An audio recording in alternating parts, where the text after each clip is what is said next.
नमस्कार। ये नहीं कहूंगी कि 10 बजे की इस बड़ी बहस में आप सभी का स्वागत है, क्योंकि आज हम बहस नहीं करने वाले हैं। आज कोई राजनीतिक मुद्दा नहीं है, आज कोई राजनीति की बात नहीं होगी। आज हम आवाज बने हैं एक बेजुबान की, वो बेजुबान जिसने तड़प तड़प कर पानी में दम तोड़ दिया। हालांकि आपने जी न्यूज में कई ऐसे अभियान देखे होंगे जब हमने बेगुनाहों को न्याय दिलाने के लिए अभियान छेड़ा, भरपूर समर्थन आप लोगों का मिला और उसमें हमें सफलता मिली। लेकिन आज भी एक ऐसा ही समर्थन हम आपसे चाहते हैं। आज जो मुहिम हम चला रहे हैं ना, वो मुहिम, ये तस्वीरें आप देखेंगे तो समझ जाएंगे। ये तस्वीरें कल से सोशल मीडिया पर वायरल हैं और इन तस्वीरों को जिसने भी देखा वो गमजदा हो गया, वो भावुक हो गया, क्योंकि ये तस्वीरें बताती हैं कि कैसे अब इंसान की योनि में पैदा होने के बाद भी जानवरों सा बर्ताव कर रहा है।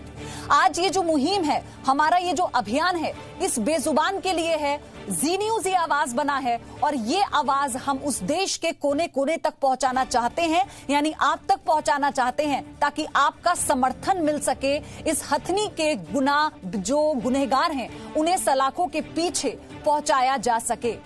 केरल के मल्लापुरम में एक गर्भवती हथनी की मौत के मामले में अज्ञात लोगों के खिलाफ केस दर्ज हो गया है। इस हथनी को वहां के कुछ लोगों ने अनानास में पटाखे छिपाकर खिला दिया था। विस्फोट से हथनी का जबड़ा पूरी तरह से घायल हो गया। आप दर्द की इंतहा समझिए। इसके बाद वो कुछ भी नहीं खा पा रही थी, वो गर्भवती थी, उसने कोशिश की, वो पानी में चली गई, उसे लगा कि उसे आराम मिलेगा, वो कुछ खा लेगी ताकि उसके बच्चे को कुछ मिल सके। 27 मई को इस हथनी की वेलियार नदी में भूख और कमजोरी से तड़प तड़प कर मौत हो गई। सोशल मीडिया पर बात फैली तो पूरा देश इस हथनी को इंसाफ दिलाने की आवाज उठाने लगा। पर्यावरण मंत्रालय ने मामले पर केरल सरकार से रिपोर्ट मांगी है। हालांकि केरल के मुख्यमंत्री पिनराई विजयन और वायनाड से सांसद राहुल गांधी अब तक इस अमानवीय घटना पर कुछ भी कहने से बच रहे हैं। ऐसे में आज इसी मुद्दे पर बात हम करेंगे, बहस नहीं करेंगे, इसी मुद्दे पर समझेंगे और जवाबदेही तय होनी चाहिए। हमारी ये कोशिश है कि बेजुबान हथनी की हत्या आखिर क्यों की गई। जानवरों के संरक्षण की बात आती है, उनके अधिकारों की बात आती है तो एक ही नाम जहन में आता है और वो है मेनका गांधी। वो हमारे साथ हैं। मैम, आपका सबसे पहले तो बहुत बहुत स्वागत है जी न्यूज पर। धन्यवाद। 93% साक्षर केरल, 100% क्रूरता वहां पर हुई, बर्बरता वहां पर हुई है। मैं सबसे पहले आपका रिएक्शन इस पर चाहती हूँ। देखिए, ये केरल में हम लोग सालों से बोल रहे हैं कि ये सवाल एक गर्भवती जानवर का नहीं है। ये सवाल ये है कि हर साल केरल में 500 से 600 हाथी इस तरीके से मारे जाते हैं। अब 20,000 से भी कम हाथी रह गए हैं। हम कब तक इनको इतना ज़्यादा मारते रहेंगे? हम लोग कई सालों से, मुझे तो होगा 30 साल, ये हम मांग कर रहे हैं। मैं बताऊं या आप किसी और को से बात करना चाहेंगे? नहीं मैम, मैं चाहती हूं आप अपनी पूरी बात हम ये मांग कर रहे हैं कि वहां जो हाथी कोई भी नेचुरल डेथ नहीं अपना मरता है, और ये जो हाथी हैं ज्यादातर अब असम से, बिहार से पोच करके आ रहे हैं। ये केरल के हाथी हैं भी नहीं, जो मंदिरों में हैं, जो लोगों की प्राइवेट ओनरशिप में है। 290 हाथी हैं जो बिना लाइसेंस के चोरी छिपे ट्रकों से लाए गए हैं और वहां लोगों को दिए गए हैं। ये सुप्रीम कोर्ट ने भी ऑर्डर दिया था कि बिना लाइसेंस के हाथियों को पकड़ें, केरल की सरकार ने नहीं पकड़े। दूसरा ये है कि ये जो मारते हैं, मैं बताती हूँ ये वजह क्यों हुआ। ये जो हथनी मारी गई थी, ये क्यों हुआ? 3 महीने पहले केरल की सरकार ने बेवजह एक ऑर्डर दे दिया कि जंगली सुअर को मारने के लिए सबको खुलेआम इजाजत थी कि वो अपने खेतों में, अपने जंगलों में बम रख सकते। डिपार्टमेंट आजकल उसके पीछे पड़ी है। अब सवाल ये है, आपने इजाजत दी है केरल की सरकार ने कि फलों में बम डाल करके आप सब जगह फैला सकते हो। कोई जंगली सुअर इसमें नहीं मरेगा, मरेंगे तो हाथी ही मरेंगे। इससे पहले भी कोल्लम में पिछले हफ्ते एक हाथी मरा, वही चीज के साथ कि उसने फल खाया और उसका जबड़ा फट गया। ये आपको फॉरेस्ट डिपार्टमेंट में खुद बोला है। अभी अगले 2-3 हफ्ते में 10 और हाथी इसी तरीके से मरेंगे। तो एक तो ये जो जंगली सुअर जो बहुत ही काम का जानवर है, जिसकी वजह से जंगल फलता फूलता है, उसको जो वर्मिन आप लोगों ने बुला करके बोला है कि हम मारेंगे, उसका नतीजा यही होगा कि बाकी सारे जानवर मरेंगे। तो एक तो ये हटाए, जंगली सुअरों के लिए बम देने की इजाजत। दूसरा, जो प्राइवेट ओनरशिप है उसको हटा करके सारे हाथियों को राउंड अप करके उनको रेस्क्यू सेंटर्स में डालें। आपकी टूरिज्म भी बढ़ जाएगी, लोग दूर दूर से जो आते हैं श्रीलंका में एक ही जगह देखने के लिए कैंडी में, वो यहाँ आ जाएंगे जी। तीसरी चीज ये है कि जो हाथी आप लोग मारते हो केरला में, हर साल जो ये 600 हाथी मरते, तो कैसे मरते हैं? पीटने से, स्टारवेशन से। इस वक्त एक हाथी है, बच्चा है, उनकी उम्र हम लोगों की उम्र की तरह है, 1 साल के बराबर में 1 साल। एक 27 साल का हाथी है जो 6 महीने से कोडल मणिक्यम मंदिर में, त्रिचूर में, उसको उसकी चारों टांगे खींच करके बांध दिए हैं। रोता है रोज के रोज। 1 महीने से मैं बोल रही हूं कि ये हाथी मरेगा मरेगा। रोज उसको मार पीटती है, रोज उसको मारते हैं, रोज, पता नहीं क्यों। अब जब भी हाथी मस्त में आता है तो हर मंदिर 2 हफ्ते लगाता है, उसको रोज 4 लोग इकट्ठा होकर के मारते हैं। जाहिर है कि हाथी मरेंगे। अब मेनका जी, केरला की सरकार के पास 3-4 मल्लापुरम जिला जो है, इसमें आपने जो कहा कि 500 से 600 हाथी हर साल मरते हैं, मतलब हर 2 से 3 दिन में एक हाथी को इस तरह से मार दिया जाता है। केरल सरकार कार्रवाई क्यों नहीं कर रही है? मतलब क्या वो डरती है इन लोगों से? क्योंकि मल्लापुरम एक तरीके से कुख्यात है इन चीजों के लिए। आपने भी इस चीज का जिक्र किया, कुख्यात है वो इस चीजों के लिए। क्या डर है, अपीजमेंट है, तुष्टीकरण है, डर है? क्यों नहीं कार्रवाई करती है केरल सरकार? बस नहीं करना। उसका जो फॉरेस्ट डिपार्टमेंट है केरला का, इतना गंदा है, मैं आपको क्या बताऊं। ऊपर से नीचे तक, फॉरेस्ट सेक्रेटरी से लेकर के, फॉरेस्ट मिनिस्टर से लेकर के, चीफ वाइल्ड लाइफ वार्डन से लेकर के, इतने रबिश है और कोई शब्द नहीं है। वो कुछ भी उनको बोलो कि बस फाइल चलाएंगे और खत्म कर देंगे। कोई इनकी मंदिर इनके ऊपर जोर डालती हैं कि आप हमारे हाथी नहीं छीनेंगे, चाहे एक मंदिर से 20-20, 30-30 लाशें निकलती हैं साल में। कोई भी प्राइवेट ओनर, कोई भी अपना एमएलए को पकड़ लेगा, पैसे दे देगा और वो बिना लाइसेंस के वो जानवर रखेगा। और फिर क्या करेगा? उसको इंश्योर करता है। ये नहीं कि वो हाथी रख रहा है प्यार से, एक तो भीख मंगवाएगा। और जब हाथी बूढ़ा हो या अपाहिज हो जाए या इन सड़कों पर चल चल कर भी उसके पैर सड़ जाते हैं, तो फिर क्या करेंगे? वो कील लेते हैं, जंग भरे जमीन पर डालते हैं, हाथी को उस पर चलाते हैं। और जब हाथी को गैंग्रीन हो जाता है तो हाथी मर जाए, और जब सड़ करके मरे उसके बाद इंश्योरेंस कलेक्ट करते हैं। पिछले साल एक हथिनी थी जो समुद्र में गिर के साथ या बाकी जानवरों के साथ भी वहां पर ऐसा होता है? जी, बाकी जानवरों के साथ तो होना ही होना है। हम केवल कुत्तों का ले लें, ये मुहिम चलाते हैं हर महीने कि जहर रक्षण को लेकर, उनके राइट्स को लेकर, लेकिन अगर खुलेआम ये वहां पर हो रहा है तो सरकार के इस पर फिर अभी ये तो मामला सामने आ गया सोशल मीडिया पर वीडियो के जरिए, तो ये तो पर्दा डालने की कोशिश है कि मुख्यमंत्री ने इस पर अभी तक कोई अपना स्टेटमेंट नहीं दिया। राहुल गांधी जो इतने बड़े नेता हैं, सांसद हैं, उनका एरिया है, उनका कोई एक स्टेटमेंट नहीं आया। उन्होंने ट्वीट पर भी शोक व्यक्त नहीं किया। वैसे तो सारा दिन वो ट्विटर पर लगे रहते हैं। मैं ये कह रही हूँ कि वो सोच रहे हैं कि अगर हम 2-3 दिन चुप रहेंगे तो बस कोई और मामला शुरू होगा, कहीं और जानवर मर जाएगा, कहीं और कुछ हादसा हो जाएगी, साइक्लोन आ रहा है, बम्बई मुसीबत में है, तो हम चुप रह जाते हैं। फिर थोड़ी देर के बाद लोग भूल जाएंगे। सवाल ये है कि इसके बाद एक और हाथी 3 दिन के बाद मरेगा, और उसके बाद जिस हाथी की मैंने बात की है, त्रिचूर वाला, वो अगले हफ्ते मरेगा, और ये किस्सा चलता रहेगा। इसका उपाय है, अगर मैं बता दूं, उपाय केरला की सरकार के साथ नहीं है, उपाय सुप्रीम कोर्ट के पास है। 7 साल से हमारा केस चल रहा है सुप्रीम कोर्ट, 7 साल से हम ये बोल रहे हैं कि ये शेड्यूल 1 का एनिमल है। लोग इसको भीख मांगने में क्यों ले जाते हैं? क्यों? बीएसपी की पार्टी पूरे इलेक्शन में हाथियों पर चलेगी। बिहार में सोनपुर मेला को मुख्यमंत्री जी ने बंद करवा दिया और मैं धन्यवाद उनको देती हूँ, लेकिन वहां से 100 हाथियां हर साल इलीगली बिकते थे। हाथी जा रहे हैं यहाँ से नेपाल ले जा रहे हैं, वहां जो होटल वोटल शुरू कर रहे सब हिंदुस्तानी हाथी स्मगल करके ले जा रहे हैं और कोई कुछ नहीं बोल रहा है।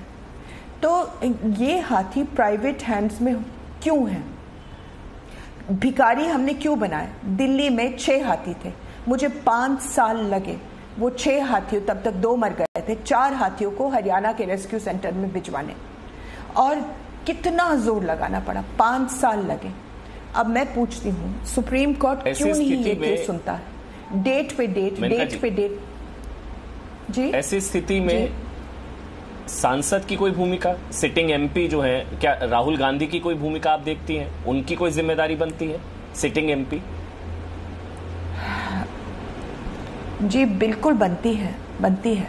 उनकी पार्टी है, वहां अगर उनको बोल दें कि एक तो जिन्होंने किया है उसको तो पकड़े ही पकड़े, लेकिन एक पॉलिसी निकालें कि एलिफेंट्स रेस्क्यू सेंटर्स में अब जाएंगे।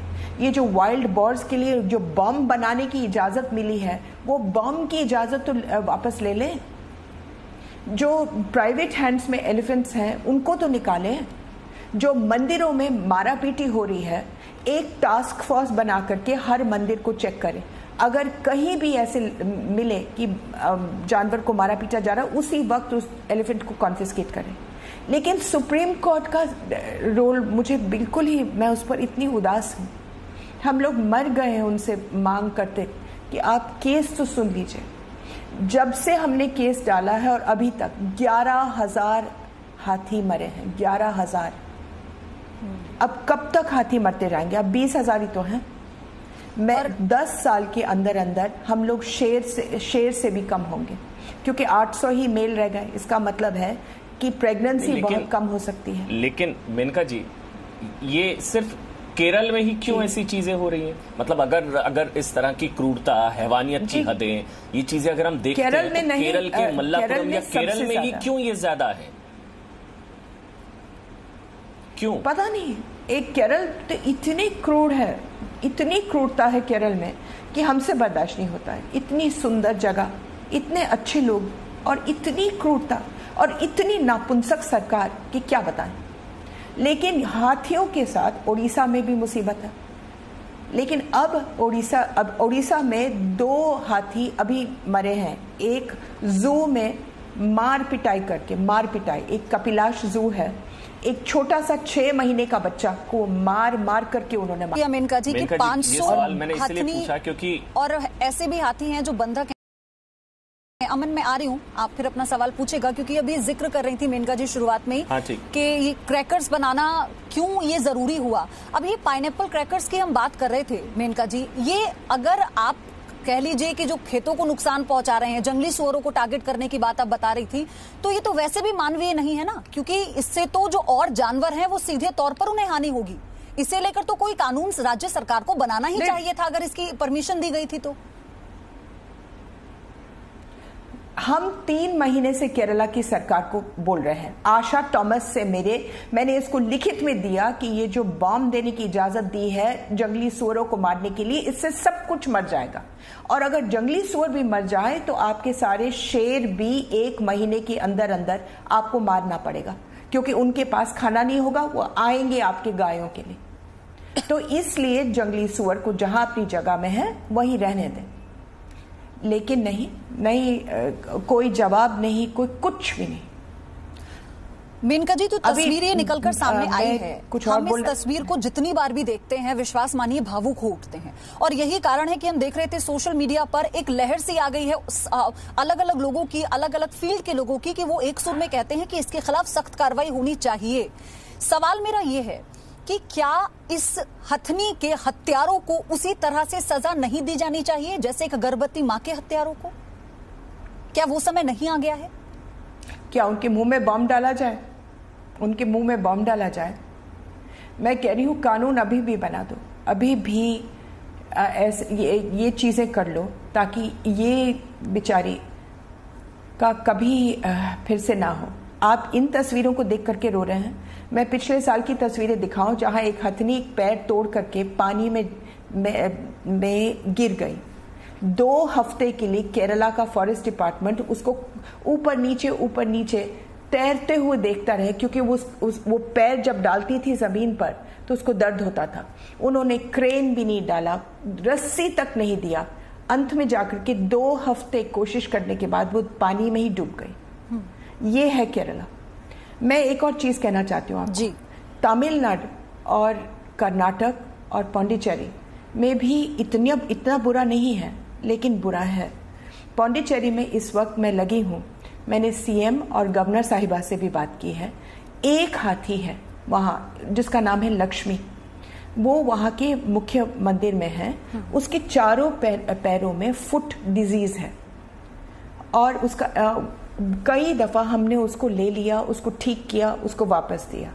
उसका काम है 100 रुपए के लिए वो सूंड उठाती है और उसको सूंड उठाने के लिए सिर पर मारा जाता है। 24 घंटे एक ही जगह में खड़ी रहती है, बंदी रहती है। वो भी मरने की मोड़ पर आ गई है और मैं बार बार बोल रही हूं, अब उसने 60 साल ये सेवा की है आपकी, भीख मांगते मांगते। अभी क्यों नहीं जाने देते हो रेस्क्यू सेंटर में? हाँ। जब भी मैंने उसको रेस्क्यू सेंटर में डाल दिया है तो पौंडीचेरी की सरकार उसको वापस लाते हैं। हाँ। मैं 2 बातें आपसे समझना चाहती हूँ। उसको तो हम लोग बचा। मेनका जी 2 बातें समझना चाहती हूँ कि आप बहुत महत्वपूर्ण बातें हमारे दर्शकों को बता रही हैं, उनकी समझ के लिए भी।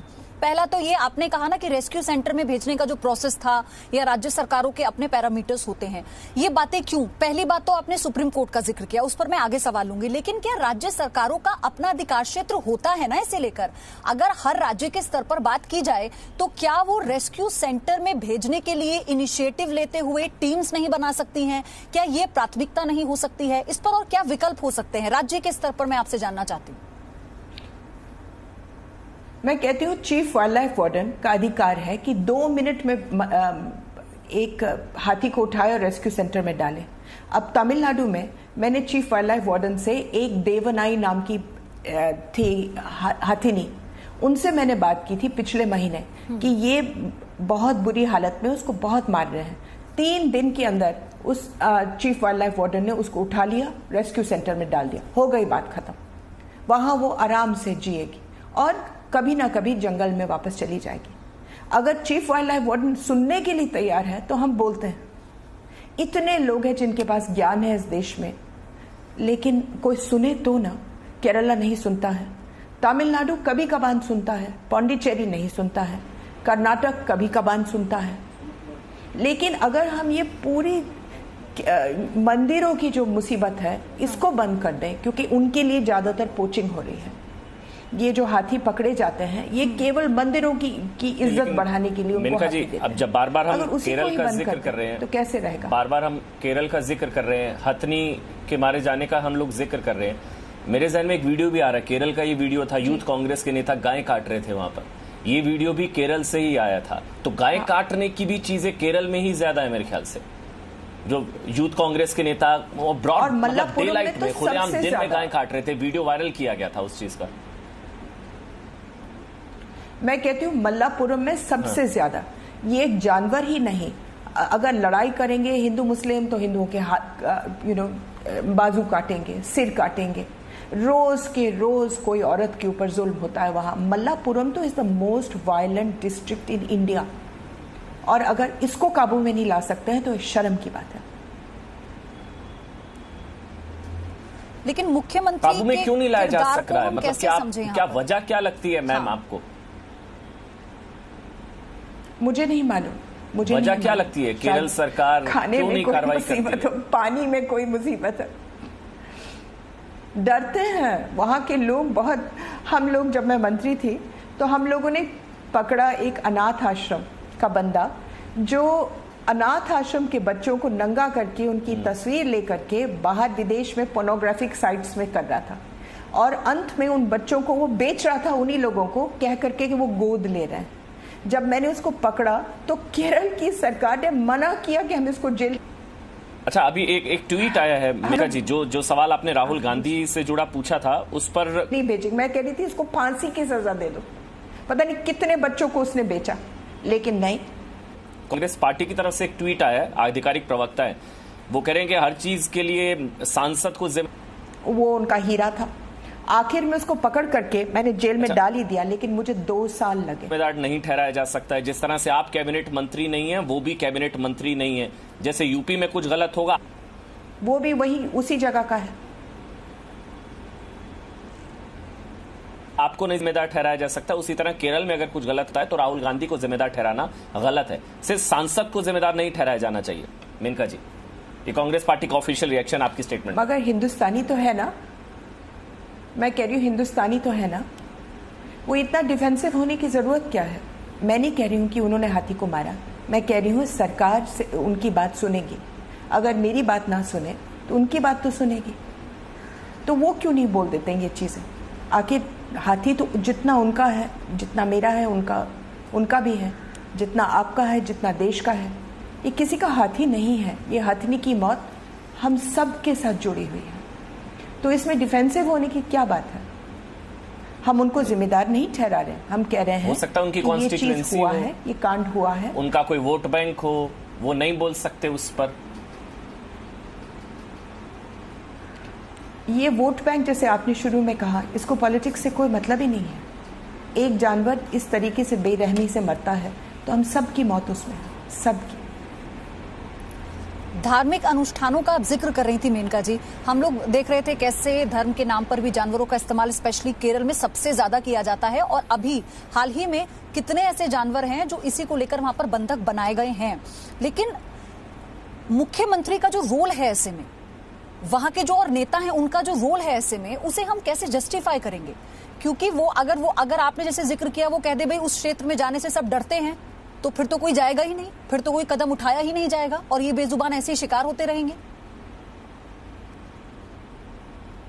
हाँ, तो क्या किया जाए? हम लोग जोर डालें, ये नहीं कि एक दिन करें और फिर भूल जाएं।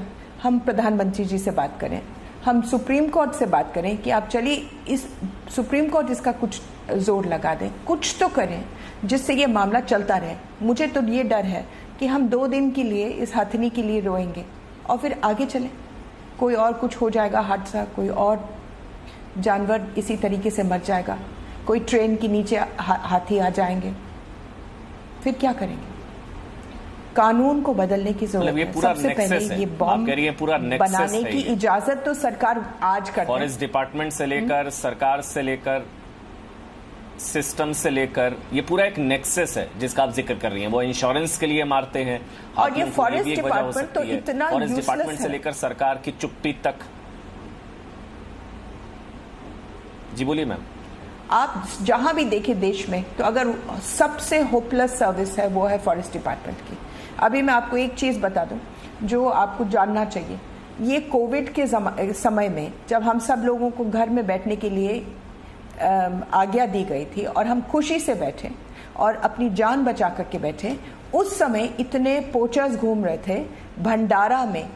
इन्होंने जाकर के, मैंने सारे सबूत भी दे दिए हैं, भंडारा में जाकर के कौर एरिया टाइगर प्रोजेक्ट के, जो भंडारा का टाइगर प्रोजेक्ट है, उनमें उन्होंने 400 पेड़ काटे हैं 100 साल पुराने, और वहां वो एक्सकवेशन इलीगल कर रहे हैं।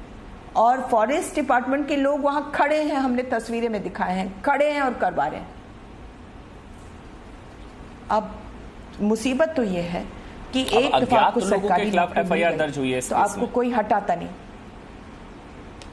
मेरे बंदों ने एफआईआर दर्ज किया है और एक टीम भी भेजा मैंने, और फॉरेस्ट डिपार्टमेंट वालों ने, सॉरी बताइए,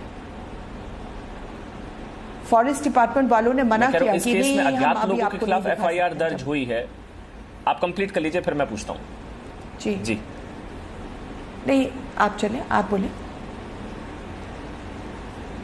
आप बोले।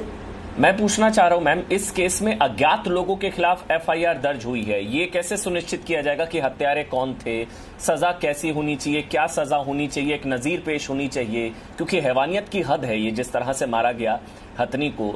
अज्ञात लोगों के खिलाफ एफआईआर दर्ज, क्या नहीं उनको पकड़ा जा सकता है जिन लोगों ने हत्या की?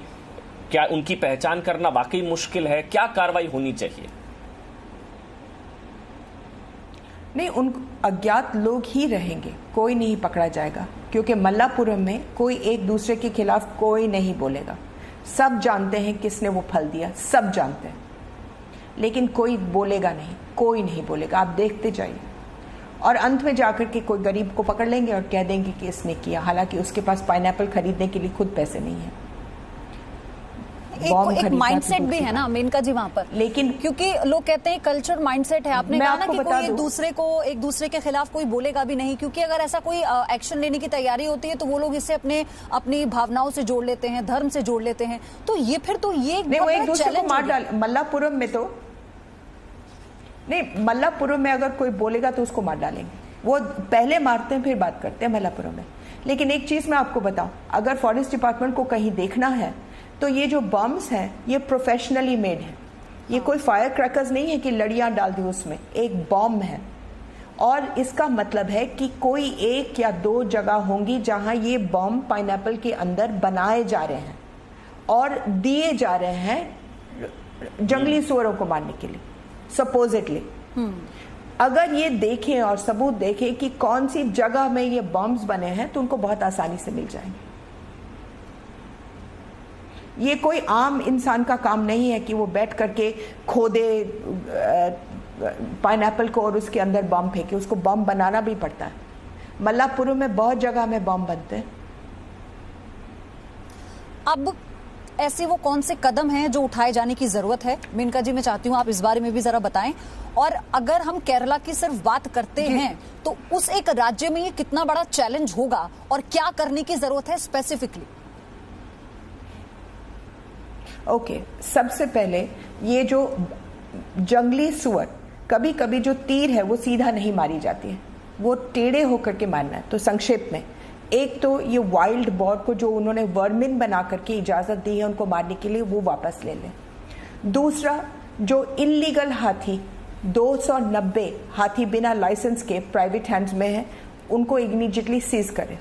तीसरा, एक टास्क फोर्स बनाएं और वो टास्क फोर्स में एनजीओज डालें, एक्सपर्ट्स डालें जो हर मंदिर में चेक करें कि कौन से हाथी को मारा पीटा जा रहा है, कौन से हाथी को किस तरीके से रखा जा रहा है, और अगर बुरा है तो उसको एकदम सीज करें। चौथा, एक लॉ पास करे, केरला कर सकता है खुद, कि कोई भी हाथी प्राइवेट हैंड्स में टेम्पल्स में 1 साल के बाद नहीं रहेगा। 1 साल दे दें और खत्म करें मामला।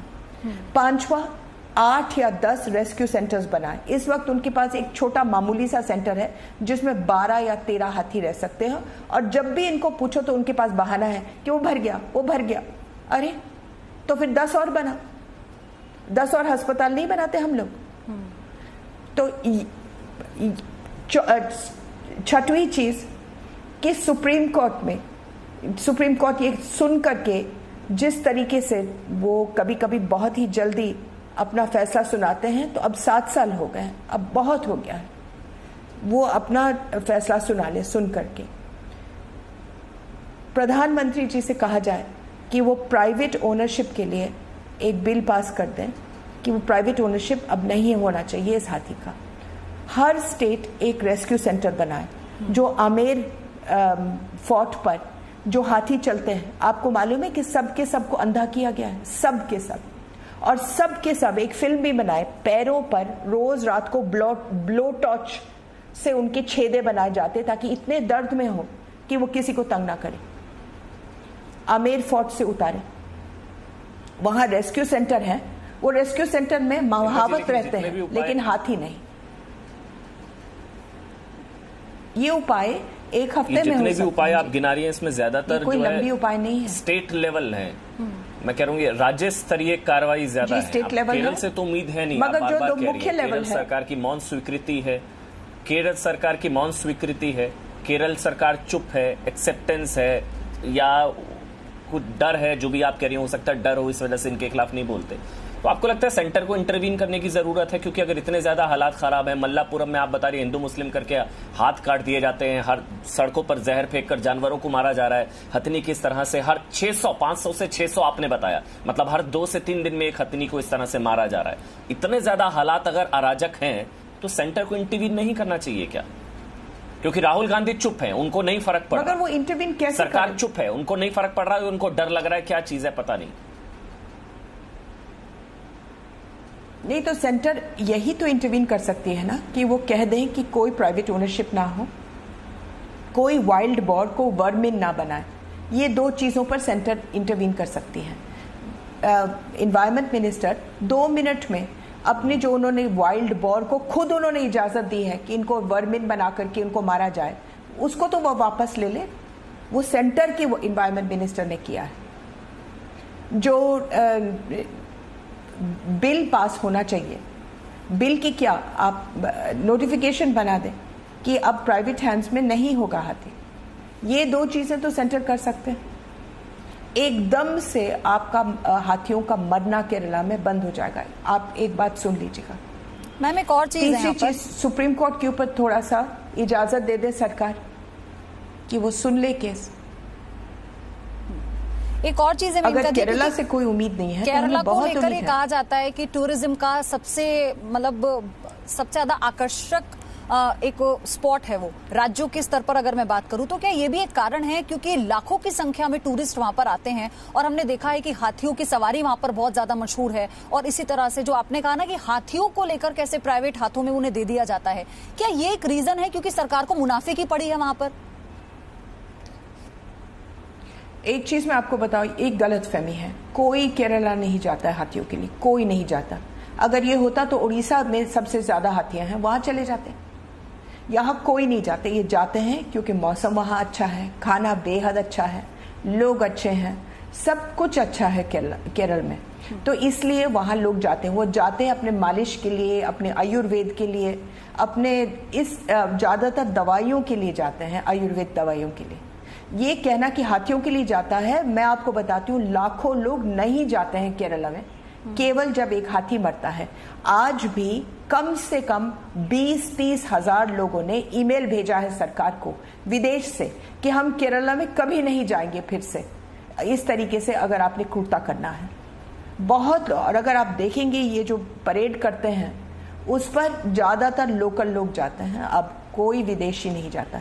ये गलत फहमी है कि कोई जाता है हाथियों के लिए। हाथियों को हटा लो, कोई फर्क नहीं पड़ेगा। जितने लोगों ने जाना है केरल के लिए वो दूसरी वजह से जाते हैं।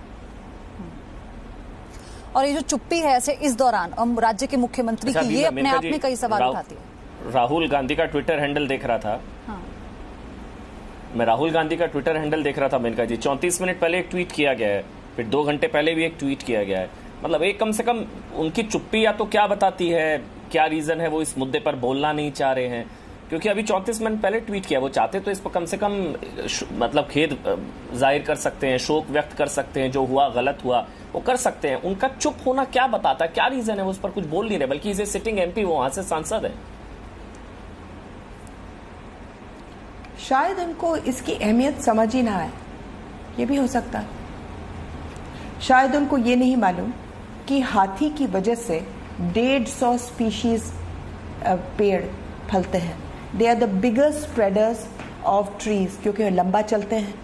अपने डंग में, एलिफेंट डंग में पूरी दुनिया पलती है। बहुत सारे, आप यकीन नहीं करेंगे, आप डंग को स्टडी करें, उस पर एक किताब लिखी है केवल एलिफेंट डंग पर। उसमें आपके दुनिया भर के जानवर खाते हैं, पलते हैं, उसमें दुनिया भर के पेड़ निकलते हैं। तो शायद उनको अहमियत नहीं समझ आती है कि इसकी इन्वायरमेंटली एलिफेंट की कितनी इम्पोर्टेंस है। शायद कोई उनको सिखा दे कांग्रेस में। आपने जो बातें बताई हैं, आपने जो बातें बताई हैं वहां के बारे में, क्योंकि आपने ग्राउंड पर जाकर काम किया है, और इसलिए हम बार बार कह रहे थे कि अगर जानवरों के संरक्षण की बात आती है, उनके राइट्स की बात आती है, तो आपसे बड़ा नाम कोई नहीं है। सभी के जहन में ये बातें आती हैं, और इसलिए आपसे बहुत सारी बातें वहां के बारे में जानी है। और विश्वास मानिए, आप जब बता रही थी तो रोंगटे खड़े हो रहे थे, किस तरह के से जानवरों पर बर्बरता वहां पर की जाती है। लेकिन हम भी यही उम्मीद करते हैं, हमारी ये मुहिम है, और आपने इसमें जुड़कर और एक तरह से जान डाली है, क्योंकि लोगों ने सुना होगा आपको, और कहीं ना कहीं वो लोग जो नहीं समझ पा रहे थे कि कैसे इस पूरे प्रकरण को अंजाम दिया गया, कैसे इस पूरी बर्बरता को अंजाम दिया गया, वो समझे होंगे। बहुत बहुत शुक्रिया आपका, बहुत बहुत धन्यवाद मैम, आप हमारे साथ जुड़ी, आपने समय निकाला जी न्यूज के लिए। एक बार फिर से आपका बहुत बहुत धन्यवाद। तो पूरा पैनल हमारे साथ जुड़ा है। अमन चोपड़ा लगातार आप देख रहे हैं, मेरे सहयोगी भी मेरे साथ जुड़े हुए हैं। तो मैं आपको बता देती हूं पहले कि हमारे साथ शारदा प्रसाद हैं, पूर्व डीजीपी हैं असम के, राहुल ईश्वर हैं, राजनीतिक विश्लेषक हैं, संजीव कौशिक हैं, राजनीतिक विश्लेषक हमारे साथ जुड़े हुए हैं। लेकिन ये तस्वीरें आप देख लीजिए, इन तस्वीरों को देख के अपने जहन में एक बात तो बिठा लीजिए कि ये करतूत इंसानी करतूत तो आप नहीं कह सकते। अमन, अगर आपको मेरी आवाज मिल पा रही है और आपके जहन में पहला कोई प्रश्न है तो आप टॉस कर लीजिए, क्योंकि आप तक थोड़ी सी डिले है और अभी दर्शकों का साथ भी मिलना शुरू हो जाएगा। शारदा प्रसाद, जो कि पूर्व डीजीपी आपने बताया, शारदा प्रसाद जी, ये इसको तो हत्या है ना, ये तो मौत, इसको तो सीधा मर्डर माना जाना चाहिए। ये कोल्ड ब्लडेड मर्डर है। जिस तरह से हत्या की गई, हथनी की, ये कोल्ड ब्लडेड मर्डर माना जाना चाहिए सर। जी, आप ऐसे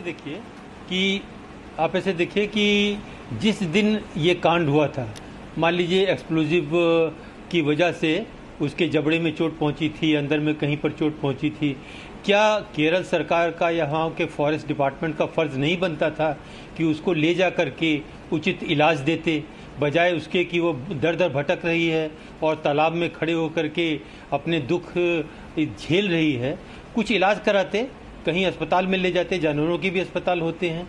तो इसमें नेग्लिजेंस जो है हाईएस्ट ऑर्डर की है, न केवल लोगों की बल्कि सरकार की भी है।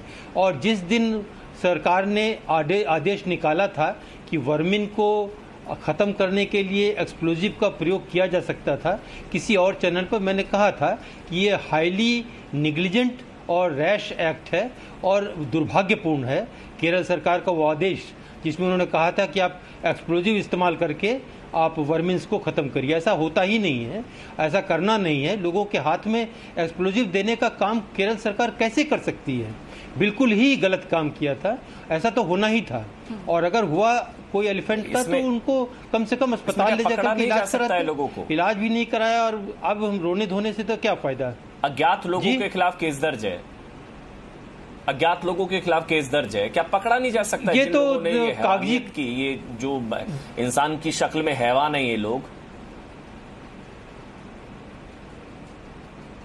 जी, ऐसा है कि अज्ञात लोगों के खिलाफ केस रजिस्टर करना या कुछ लोगों को धरपकड़ कर लेना, ये तो एक रूटीन कार्रवाई है।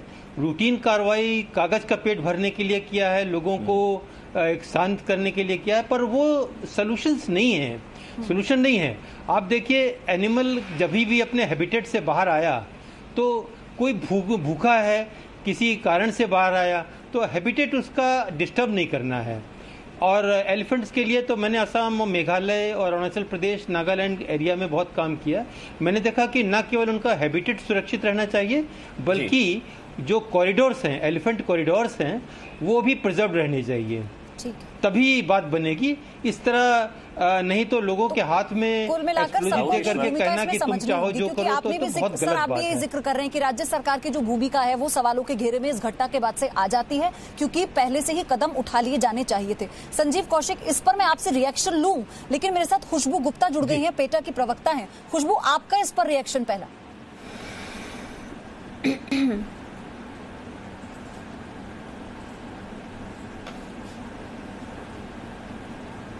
आवाज मिल पा रही है खुशबू आपको मेरी? ठीक है, आवाज नहीं जा रही उन तक, हम उस ऑडियो को दुरुस्त करते हैं। संजीव कौशिक, क्यों ऐसा है कि राज्य स्तर पर इस तरह से पाइनएप्पल क्रैकर बनाने की इजाजत दे दी जाती है, ये बिना सोचे समझे कि इसका असर क्या होगा, और ये धड़ल्ले से चल रहा है वहां पर?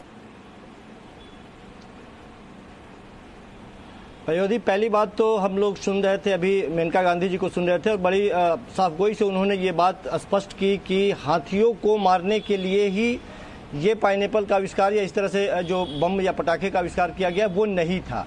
ये एक तरह से कोई संगठित अपराध नहीं है। फिर भी जो दृश्य सामने दिखाई दिया वो एक आम आदमी को मर्माहत करने के लिए काफ़ी है। हम दुखी हैं, पूरा राष्ट्र दुखी है, और जितने भी इस तरह से प्रेमी हैं, हाथी के प्रेमी या पशु प्रेमी जो हैं वो बहुत ज़्यादा दुखी हैं। ऐसा नहीं होना चाहिए, बहुत ही हृदय विदारक दृश्य सामने आया है। दूसरी चीज़ कि क्या हमें मेनका गांधी जी अभी हैं नहीं, शायद होती तो बेहतर होता, वो जवाब देती कि पिछले 6 सालों से भारतीय जनता पार्टी द्वारा निर्मित जो सरकार है वो वन्य जीवों को संरक्षित करने के लिए कोई ऐसी कड़ी कानून या कड़े कानून का प्रावधान लाया है उन्होंने। पिछले 6 सालों से जो चले आ रहे पहले से जो कानून थे उन सारों को छिन्न भिन्न करने का प्रयास किया गया है, उनके ताने बाने को तोड़ने का प्रयास किया गया है। मेरी बात पूरी हो जानी है। जी जी हाँ। संजीव कौशिक, हाँ बिल्कुल दुखी है, क्या दुखी है, एक आम इंसान दुखी है, लेकिन आप मेरे सवाल को काट दिया, आपने मेरे सवाल को काट दिया। मेरी पूरी बात हो जाने दीजिए, मेरी बात पूरी हो जाने दीजिए। जब आप वन्य जीवों के राहुल गांधी को दुख नहीं हो रहा, मेरी बात पूरी हो, अमन जी मेरी बात पूरी हो जाने दीजिए। वन्य जीवों को संरक्षित करने की इतनी ही यदि आपको चिंता थी तो सिंगल विंडोज बना करके इस तरह से आप स्वीकृति नहीं करते और पुराने कानूनों को तथा नहीं बताते। आप अभी अरुणाचल प्रदेश में 3000 मेगावाट के लिए 3 लाख से ज्यादा पेड़ों को काटने वाले हैं। ये सरकार ने सिर्फ 2 घंटे के अंदर में इसकी मंजूरी दे दी। जब आप फैक्ट नहीं जांचेंगे, जब आप उस जगह पे नहीं जाएंगे। पता है मुझे हैरानी किस बात की है कि जब मैं इस चर्चा की शुरुआत में और अमन कर रहे थे तो हमने कहा था कि ये कोई राजनीतिक मुद्दा नहीं होगा, हम इस पर बात ये करेंगे कि आखिर ऐसा क्यों है, इसका निष्कर्ष कुछ निकल पाए तो बेहतर होगा। लेकिन आपने पहले ही राज्य स्तर पर गिना दिया और आपने केंद्र की बीजेपी सरकार के आपने इसकी शुरुआत ही राजनीति करी है। मैं आपको कानून बताऊंगा, मैं आपको कानून, आपको आसानी हो जाएगी सर, आपकी नॉलेज के लिए बता रही हूँ, आपको आसानी हो जाएगी। जो मेनका गांधी ने कहा था, उन्होंने ये कहा, आपने कह दिया कि हाथियों के लिए सुनियोजित नहीं था, तो इसका मतलब आप पक्ष तो नहीं रख सकते ना, आप जस्टिफाई नहीं कर सकते इसको। वो जंगली सुअरों के लिए था जिसमें और जानवर शिकार हो रहे हैं। मैंने ये नहीं मेरा सवाल ये है, मैंने ये नहीं कहा, संजीव कौशिक, मेरा सवाल ये है, जो क्रैकर्स बनाने की अनुमति दी ही क्यों गई बिना किसी मानकों के, मापदंडों के? मेरा सवाल सीधा था, क्या ये गलत नहीं था? क्या आज हाथी हो सकता है कोई और बड़ा जानवर, लुप्त होते जानवर इसका शिकार हो जाए? निश्चित रूप से ये सवाल वाजिब है और ये सवाल उठाया जाना चाहिए, लेकिन इन सवालों के आड़ में यदि किसी सांसद को घेरने का प्रयास किया जा रहा है तो मैं समझता हूं राजनीति यहीं से शुरू होती है। आप हमें ये बताइए कि यदि स्थानीय नागरिक और वन्य जीवों से यदि तालमेल की कमी हो रही है, वो नागरिक जो वन्य प्रोडक्ट, माइनर प्रोडक्ट पर ही अपनी जीविका चलाने वाले लोग हैं, यदि ये तालमेल की कमी हो रही है और इस तरह की परिस्थिति आ रही है तो सरकार को इसके लिए संजीदा होने की जरूरत है कि आखिर किन परिस्थितियों में आप जब जंगलों में छेड़छाड़ करेंगे, बगैर सोचे समझे उसके बीचों बीच में यदि रास्ता बनाएंगे, उद्योगों के लिए जंगलों को काटेंगे, फिर ये जानवर बाहर आएंगे और उधर मचाएंगे, फिर वहाँ जो स्थानीय लाकर केंद्र पर ले आइए। जिस एरिया में हो उसके नेता से, उसके सांसद से सवाल मत पूछिए, आप मूल जल, आप समस्या के मूल जल नहीं है। आगे लंबी चर्चा है, यदि पेड़ जहरीला हो, लंबी चर्चा है विवेक श्रीवास्तव, पूरा मौका आपको मिलेगा। मेरे साथ इस वक्त राहुल ईश्वर भी जुड़े हुए हैं। राहुल, आप तो वहीं से हैं, आप जरा बताइए वहां पर कैसी परिस्थितियां हैं, क्योंकि जो ये कहा जा रहा था अभी संजीव कौशिक की तरफ से, वो तो कह रहे हैं कि भाई ये हाथियों को टारगेट करने के लिए नहीं था। हमें इसमें राजनीति लाने की कोई जरूरत नहीं, ये पॉलिटिकल मामला नहीं है, क्योंकि हम हाथी को भगवान या गणेश मानते हैं और जो एक गणेश या हाथी या हथनी मार जाते हैं, ये हम सबके लिए शर्मनाक बात है और बहुत दुखी भी बात है। इसमें 2 पॉइंट्स है। एक, हमें एक सेंस ऑफ बैलेंस लेना है। जब दीपक मिश्रा जी सुप्रीम कोर्ट के चीफ जस्टिस थे, जो वह पेटा के जल्लीकट्टू केस के बारे में सुनवाई हो रहा था, उसी समय भी मंदिर के जो एलिफेंट है इसके बारे में एक जिक्र किया था। मगर ये बहुत सेंसिटिव मामला है, इसीलिए एक बैलेंस होना चाहिए। जैसे मेनका गांधी जी ने कहा, हमें जरूर मंदिर में जो हम सब हमारे हाथी को प्यार करते हैं, मगर फिर भी अगर कोई इश्यू हो हमारे मंदिर में तो इसके लिए एक चेकिंग और एक सुपरविजन चाहिए, एब्सोल्युटली। सेकंड, हमें एक एक्सट्रीम पोजीशन नहीं लेना है, क्योंकि केरला में हाथी बहुत कल्चरली सेंसिटिव मामला है। हमारे सभी मंदिर में ये है, हमारे साथ कई सारे हाथी प्रोटेक्शन कमिटी है, सुप्रीम कोर्ट में हमारा रिप्रेजेंटेशन भी है। इसीलिए एक सेंस ऑफ बैलेंस होना चाहिए। हमारा कोर उद्देश्य, कोर लक्ष्य हाथी और सभी जानवरों को बचाना होगा। उसे राहुल एक आपत्ति है मेरे को। राहुल, मेरी आपसे आपत्ति, आप इसको जल्लीकट्टू या आस्था के साथ क्यों जोड़ रहे हैं? इसका तो कोई लेना देना नहीं है। इन लोगों ने तो मजाक में हैवानियत की हदें पार करी। ये लोग तो, इन लोगों ने कोई आस्था के लिए थोड़ी ना मारा, या इन लोगों ने कोई आस्था से जुड़ा या जल्लीकट्टू, इसकी कोई तुलना ही नहीं है मेरे ख्याल से। ये जो इन लोगों ने हथनी को मारा, ये इन लोगों ने तो मजाक में हत्या कर दी। इसको हम जल्लीकट्टू से जोड़े या हिंदू आस्था से जोड़े, एक पॉइंट है, ये जो घटना हुआ है वो कठोर निंदनीय है। जो इसको किया है वो असुर है, वो डिमोनिक पीपल है।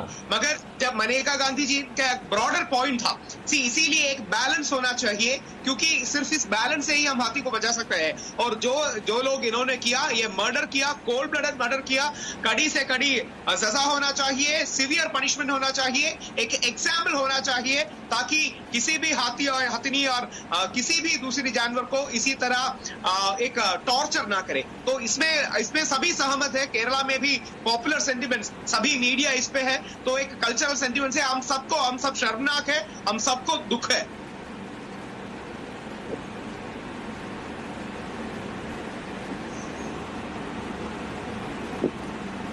खुशबू गुप्ता जुड़ गई है, पेटा से प्रवक्ता हैं इस वक्त हमारे साथ। खुशबू, आपने सुन लिया होगा जो और मेहमानों ने इस वक्त कहा है यहाँ पर, लेकिन मुझे सबसे पहले आपके इस पर आपके व्यूज चाहिए कि आप क्या कहना चाहती हैं, आप क्या सोच रही हैं इस वक्त?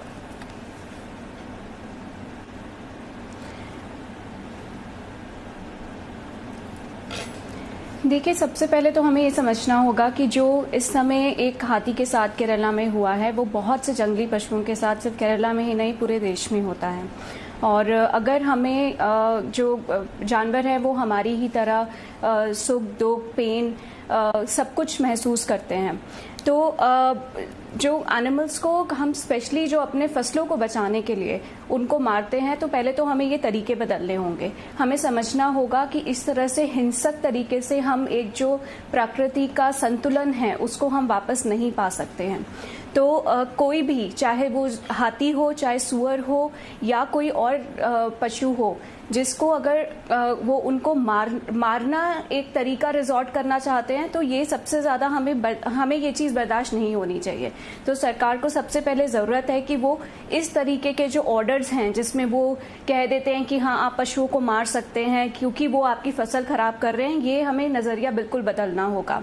बहुत से ऐसे तरीके हैं जो काफी ह्यूमेन, काफी दयालु तरीके हैं, जैसे कि फेंसिंग बनाना। ऐसे उपकरण आते हैं जो बहुत तेज आवाज करते हैं जिससे कि पशु जो होते हैं उस खेत में नहीं आते हैं। हाथियों के केस में एक प्रूवन तरीका जो भी है, जो कि एक मिर्ची को इस्तेमाल करके आप अपने खेत बचा सकते हैं, वो तरीके भी हैं। हाँ। तो ऐसे जब तरीके ऑलरेडी इस्तेमाल हो रहे हैं बहुत सी जगहों पे, तो हमें क्या जरूरत है इस तरीके के बम बनाकर हाँ। जानवर को खिलाने का? ये तो बहुत ही बड़ी क्रूरता है जो कि हमें डेफिनेटली, जो सख्त से सख्त सजा है हमारे लॉ में, पीटा इंडिया चाहता है कि उनको सख्त से सख्त सजा हो उन लोगों को, और हम ऐसी सिचुएशन फ्यूचर में ना आए उसके लिए भी हमें कदम उठाने पड़ेंगे। ठीक है खुशबू, चर्चा को यहीं से आगे हम बढ़ाएंगे, क्योंकि वाकई सवाल ये वाजिब उठता है कि अगर आप no signal, no worry, presenting Zee News app with live TV, latest updates and expert opinion, available on Google Play and App Store. Download it now.